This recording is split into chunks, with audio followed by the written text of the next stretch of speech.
The Tree of Lamentation.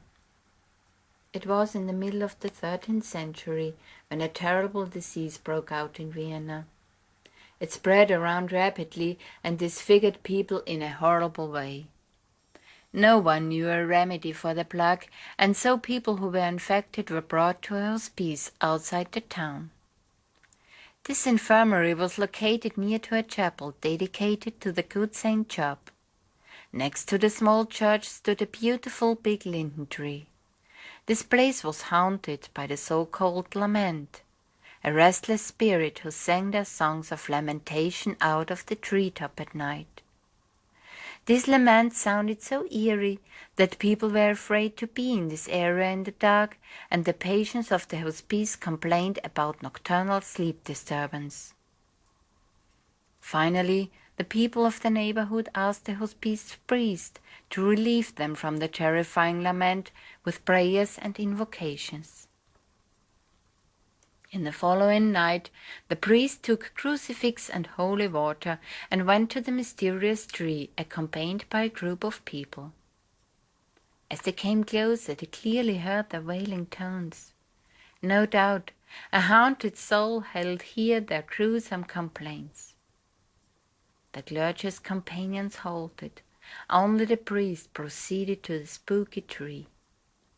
Louder and louder sounded the plaintive, eerie alien and yet human. A ray of moonlight pierced the clouds and threw its light on a shadowy figure. Immediately the priest picked up his crucifix, sprinkled holy water, and with trembling voice he recited his incantations. And lo and behold, the plaintive tones stopped instantly.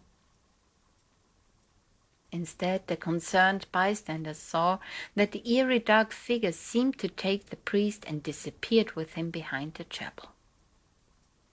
Their companions waited for the return of the clergy, but after a while they went home, depressed and convinced that the ghost had taken their priest.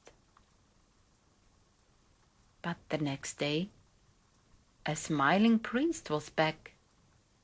He told the concerned that the odd sounds hadn't come from any kind of ghost. A singing knight, whose name he had promised not to tell, had performed his lamentations about the prevalent disease.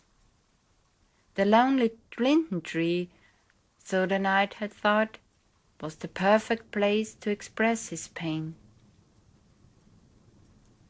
But although the laments weren't heard anymore, the people didn't believe in the priest's words. They thought he had allied with the ghost and had persuaded the restless soul to move to another place. Since that incident, the hospice was known as to the Tree of Lamentation, in German zum Klagbaum. The name remained until the institution was closed. And still today, an alley of Vienna's 4th district is named Klagbaumgasse, which reminds of the eerie melodies of the lamenting tree.